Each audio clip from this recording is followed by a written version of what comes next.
My grandfather never spent a dime on fertilizer. He never owned a rototiller. He never tested his soil pH. He never bought a bag of amendment, a bottle of liquid feed, or a single product from a garden center. He composted his scraps and he mulched his beds and he left the ground alone. His garden produced enough food to feed his family and half the street for over 40 years. Today, the average home gardener spends $400 to $600 per year on soil amendments, fertilizers, pest control, and tools.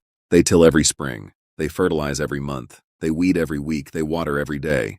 And their plants still struggle, yellowing in June, wilting in July, producing a fraction of what a garden should yield. Something went wrong between my grandfather's generation and ours, and it was not the weather, the seeds, or the soil. It was the advice. Somewhere in the last 50 years, the gardening industry convinced an entire civilization that soil is inert. The dirt is a dead, passive medium that must be mechanically broken apart every year and chemically fed every season in order to grow food. That without a tiller to loosen it and a bag of fertilizer to enrich it, the ground is useless. That belief generates over $200 billion a year in combined revenue across the tilling equipment, synthetic fertilizer, zhuxiang, soil amendment, and garden chemical industries. Every dollar depends on the same lie, that soil cannot feed a plant without help. Zhuxiang. But the soil beneath your feet is not dead. It is the most complex living ecosystem on the planet, a self-regulating, self-feeding, self-watering biological network that has been growing food without human intervention for 400 million years. Your grandfather did not have a secret. He just had the sense to stop breaking the machine. Welcome to the invincible method. Today I am going to show you the underground system that your tiller is destroying, your fertilizer is poisoning, and your weeding is disrupting. And what happens when you stop all three? Beneath every square foot of healthy, undisturbed soil lives a civilization. Not metaphorically, structurally. A single teaspoon of biologically active soil contains approximately 8 billion bacteria, 1 million fungal cells, 10,000 protozoa, and 1,000 nematodes. These organisms are not passengers. They are the soil's operating system, the infrastructure that converts dead organic matter into plant-available nutrition, builds the physical architecture that holds water and air, and defends the root zone against pathogenic invasion. But the most important organism in this system, the one that determines whether your garden feeds itself or requires constant intervention, is the one you can see with your naked eye if you know where to look. Pull back a layer of undisturbed mulch in an old garden, one that has not been tilled in years. Look at the underside of the mulch where it contacts the soil. You will see white threads, fine branching filaments that look like spider silk pressed into the earth. These are fungal hyphae, and they are the plumbing, the electrical grid, and the highway system of the underground city. Mycorrhizal fungi, from the Greek myco meaning fungus and rhiza meaning root, form a symbiotic partnership with over 90% of all terrestrial plant species. The relationship is over 450 million years old, predating the evolution of roots themselves. The plant exudes sugars through its roots. The fungus receives that sugar as fuel. In exchange, the fungus extends its hyphal network outward, sometimes for meters in every direction, mining water and mineral nutrients from pockets the root could never reach. Dr. Suzanne Simard at the University of British Columbia demonstrated that a single mycorrhizal network can extend a plant's effective root zone by up to 700 times. A tomato, in a tilled bed, with no fungal network forages for nutrients with a teaspoon. The same plant in undisturbed fungally connected soil forages with a backhoe. Simard's research also showed that mycorrhizal networks connect plants to each other. A mature tree sends carbon to a struggling seedling through the fungal web. Neighboring plants of different species share nitrogen, phosphorus, and chemical defense signals through the same underground highway. Your grandfather's garden was not a collection of individual plants. It was a single, networked organism. Every root connected through a fungal internet that distributed nutrients where they were needed most. This network is self-regulating. It requires no management. It asks only for two conditions: undisturbed structure and organic matter on the surface. Every civilization that sustained productive agriculture for centuries understood this. Japanese Edo period farmers maintained the same rice paddies for 250 years without synthetic inputs, using surface amendments and zero tillage. Amazonian farmers created terra preta by adding charcoal and organic waste to the surface, never tilling, creating soils still fertile 2,000 years later. Zhuxiang. Indigenous systems across Africa, Asia, and the Americas shared a common thread. Feed the surface, leave the structure alone. Then, in the 20th century, we invented tools that systematically destroy every component of this system, and we called them improvements, Zhuxiang. The industrial treadmill is a three-stage cycle of destruction. Each stage creates the conditions that make the next stage feel necessary, and each stage generates revenue for a different industry. Stage 1. Tilling. When a rototiller passes through the soil, it accomplishes one thing that feels productive and three things that are catastrophic. The productive thing: it breaks apart compacted soil and exposes organic matter buried in the top 6 to 8 inches. This triggers a rapid flush of microbial activity, bacteria consuming the newly exposed carbon, that releases a burst of mineral nitrogen into the root zone. Plants green up, growth surges. The gardener thinks the tiller worked, but here is what happened underneath. Dr. David Johnson at New Mexico State University measured the impact of tillage on mycorrhizal fungal networks in agricultural soils. A single pass of a rototiller destroyed up to 90% of the fungal hyphae in the tilled zone. 90%. The network that took 2 to 5 years to build, the 700 times root extension, the nutrient highway, the interplant communication system, severed in minutes. The nitrogen flush that followed was not a gift, it was a liquidation. The bacteria consuming the exposed organic matter were not feeding the plants. They were cannibalizing the soil's long-term carbon reserves to produce a short-term nutrient hit. It is the biological equivalent of burning your furniture to heat the house. Warm today, cold forever. A 2015 study published in the journal Global Change Biology analyzed 62 long-term field trials across 6 continents and found that continuously tilled soils lost an average of 30 to 50% of their original soil organic carbon within 30 to 50 years of cultivation. That carbon was the energy reserve of the soil food web, the stored fuel that powered the biological city. And the structural damage is equally devastating. Undisturbed soil is built on aggregates, small clumps of mineral particles bound together by biological glues. These glues are produced by fungi and bacteria during decomposition. Polysaccharides, glycoproteins, and a compound called glomalin, produced exclusively by mycorrhizal fungi. Dr. Christine Nichols of the USDA Agricultural Research Service published extensively on glomalin, showing that it accounts for up to 30% of the stable carbon in healthy soils and is the primary agent responsible for aggregate stability. Aggregates create pore spaces. Pore spaces hold water and air. This is the sponge. A handful of undisturbed aggregate-rich soil dropped into a glass of water will hold its shape. The aggregates resist dissolution because the biological glues are waterproof. The pores remain intact. Water is absorbed and held within the structure. This is how old-growth soil can absorb and retain up to 20,000 gallons of water per acre, functioning as a sponge that captures rainfall and releases it slowly to plant roots over weeks. Now take a handful of tilled soil and drop it in water. It dissolves. The aggregates, smashed apart by the tiller, have no biological glue holding them together. The mineral particles separate and settle as silt. The pore spaces collapse. The structure is gone. This is the brick. Tilled soil sheds water instead of absorbing it. Rainfall runs off the surface, carrying topsoil with it, pooling in low spots, creating erosion channels. The gardener sees this and concludes the soil is compacted and needs more tilling. The tiller is brought out again. The remaining aggregate structure is destroyed further. The cycle accelerates downward. You are not loosening the soil. You are demolishing the architecture that holds it together, and then blaming the soil for collapsing. Stage 2, synthetic fertilization. With the fungal network severed and the soil carbon reserves depleted, the tilled garden cannot feed itself. The biology that was supposed to mineralize nutrients from organic matter is dead or dormant. The root zone is a nutritional desert. So the gardener reaches for the bag. Synthetic fertilizer, ammonium nitrate, triple superphosphate, potassium chloride, delivers nutrients in ionic salt form that is immediately available to plant roots. The plant absorbs the chemical directly, bypasses the biological nutrient cycle entirely, and produces visible growth. The gardener sees green leaves and concludes the fertilizer worked. But here is what happened at the microbial level.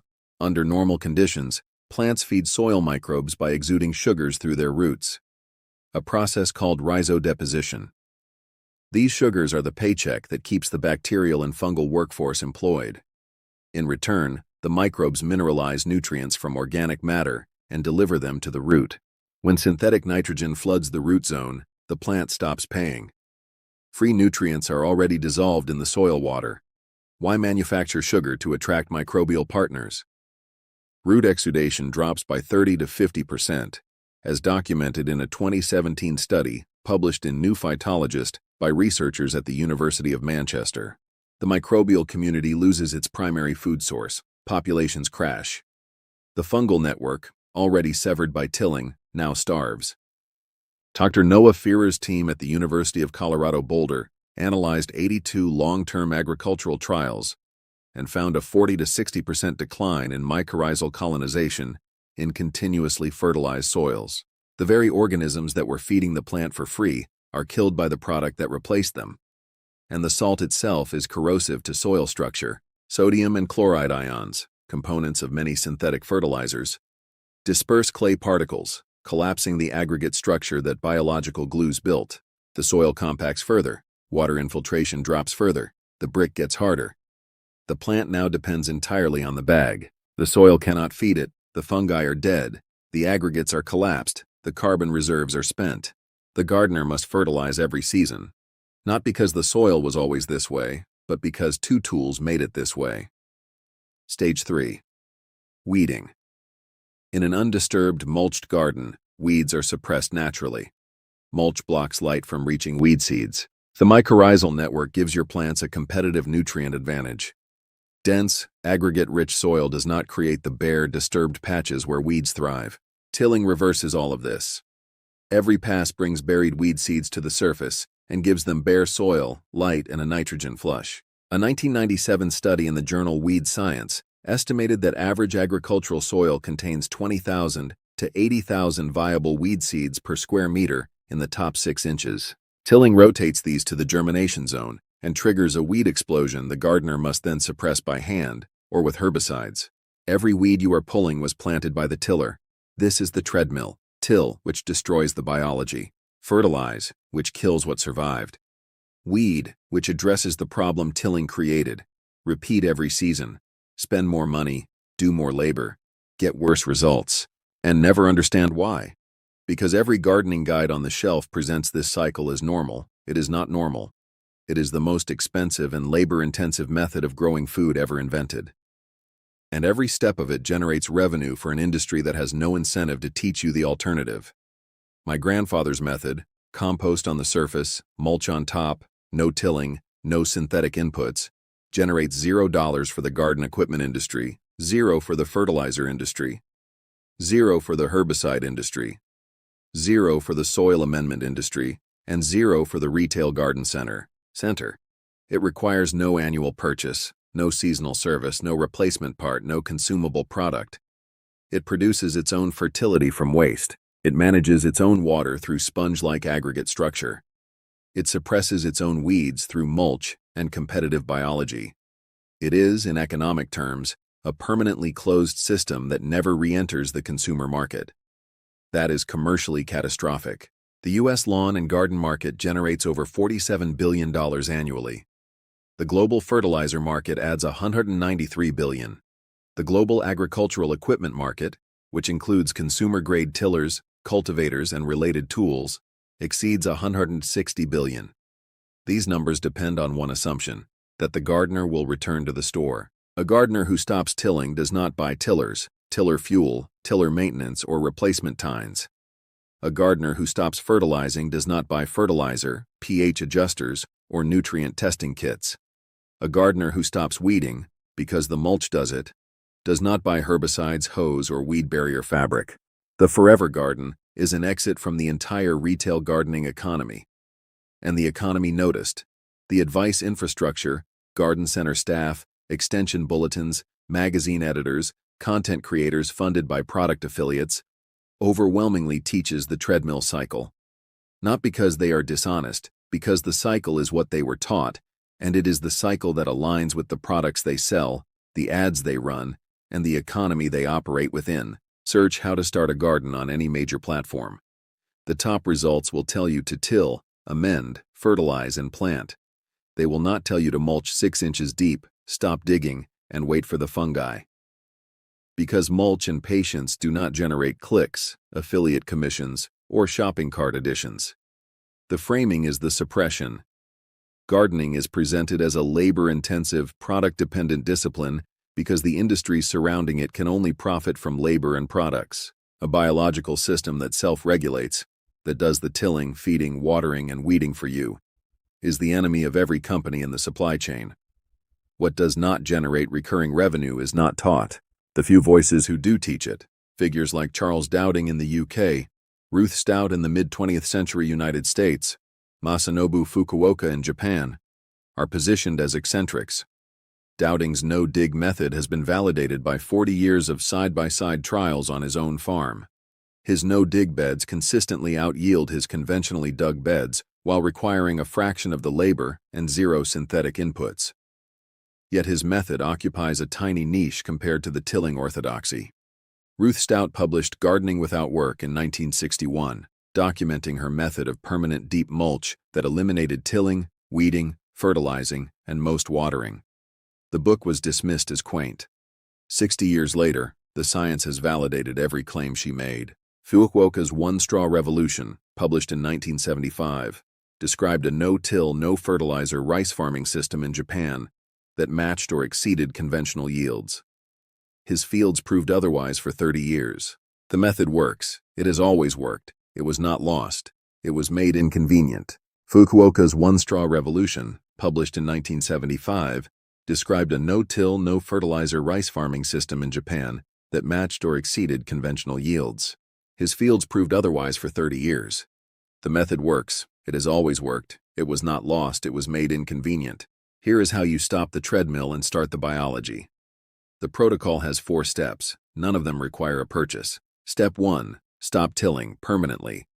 This is the hardest step psychologically and the easiest step physically. You put the tiller in the garage and you never bring it out again. Your soil may currently be compacted. It may be hard. It may look like it needs to be broken up. Ignore that impulse. The compaction you are seeing is not the soil's natural state. It is the result of years of tilling, destroying the aggregate structure that once made the soil porous. More tilling will not fix it. More tilling will make it worse. The biology will decompact the soil for you. Earthworms create vertical channels that allow water and air penetration to depths of 6 feet or more. Fungal hyphae thread through micropores, binding particles into new aggregates.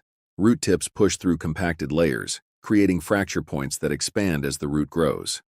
This process takes time, 1 to 2 seasons for the surface to soften noticeably, 2 to 3 years for full structural recovery in heavily degraded soil.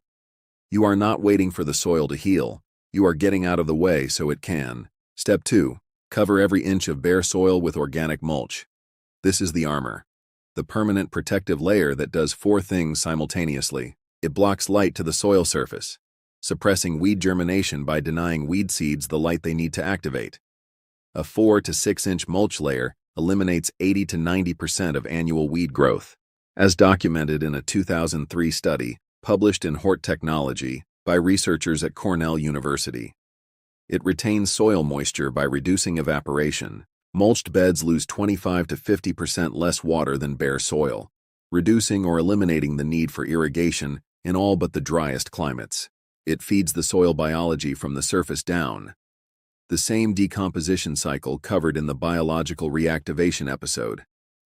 The bottom of the mulch layer decomposes continuously, providing a slow drip supply of carbon and nutrients to the fungal and bacterial communities below, and it insulates the soil against temperature extremes, keeping the root zone cooler in summer and warmer in winter. What to use? Any raw, undyed, untreated organic material. Fall leaves are the highest value mulch, preloaded with trace minerals from tree root systems. Straw is excellent. Wood chips from arborists, often free, are the single best long-term mulch for fungal development. Grass clippings in thin layers, Cardboard as a base layer. Do not use dyed mulch, rubber mulch, landscape fabric, or plastic sheeting. These block biology, not just weeds. The mulch must decompose. Decomposition is the point. Apply 4 to 6 inches. Replenish as it thins. The system is self-accelerating. Step 3. Stop applying synthetic fertilizer. The chemical salt is suppressing the microbial community you are trying to rebuild. Stopping synthetic inputs allows root exudation to resume, which restarts the microbial economy. Plants pay with sugar, microbes pay with minerals. Your plants may look slightly stressed for 4 to 6 weeks during the transition. This is the withdrawal period. The plants are switching from chemical dependency to biological partnership. The fungal network is regrowing. Dr. Elaine Ingham at Oregon State University documented that this transition completes within 90 days under continuous mulch cover. If you need fertility during the transition, use compost. Surface-applied compost provides slow-release nutrition through the biological cycle. It feeds the microbes, not the plant. Step 4. Plant into the mulch. When you are ready to plant, do not remove the mulch. Pull it aside just enough to expose a small circle of soil surface. Make a hole with your finger or a dibber. Drop in the seed or transplant. Push the mulch back around the stem, leaving a 2-inch gap around the base. The plant's roots will grow downward through the recovering soil structure, finding the channels left by earthworms, connecting with the rebuilding fungal network. Above ground, the mulch suppresses competing weeds, retains moisture, and moderates temperature. The plant is surrounded by a support system that requires nothing from you. Every subsequent year, the system gets stronger. By year 3 to 5, the soil beneath your mulch will look, feel, and smell like old-growth forest floor. Dark, crumbly, moist, threaded with white fungal hyphae. Push your finger into it, it will sink to the second knuckle without resistance. No tiller did that. Biology did that. This is the sponge. This is the underground city rebuilt. This is what your grandfather's garden felt like, and it required exactly 0 products to create. If you have followed this series from the beginning, here is the system you now own. You built a clay seed ball and threw it on the ground. The garden planted itself. You buried an olla and poured water once a week. The garden watered itself. You covered the soil with organic matter. The garden fertilized itself. You sealed seeds in darkness and grew microgreens. You soaked seeds in a jar and built a perpetual kitchen harvest. You piled waste and made compost. And now, you have stopped tilling, stopped fertilizing, laid down permanent mulch. The system is running without products, without labor, without you. You have a choice. You can keep running the treadmill, tilling every spring, fertilizing every month, weeding every weekend, spending hundreds of dollars per year to maintain a system that gets weaker. You can keep treating your garden like a patient in an emergency room.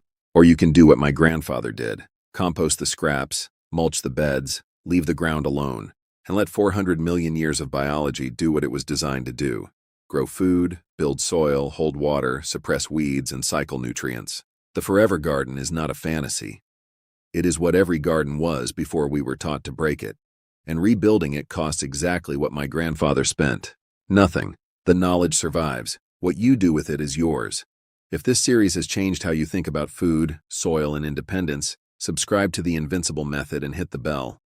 Share this with the gardener in your life. Every like pushes this past the algorithm that profits from your labor. This is not the end. This is how it was always supposed to work.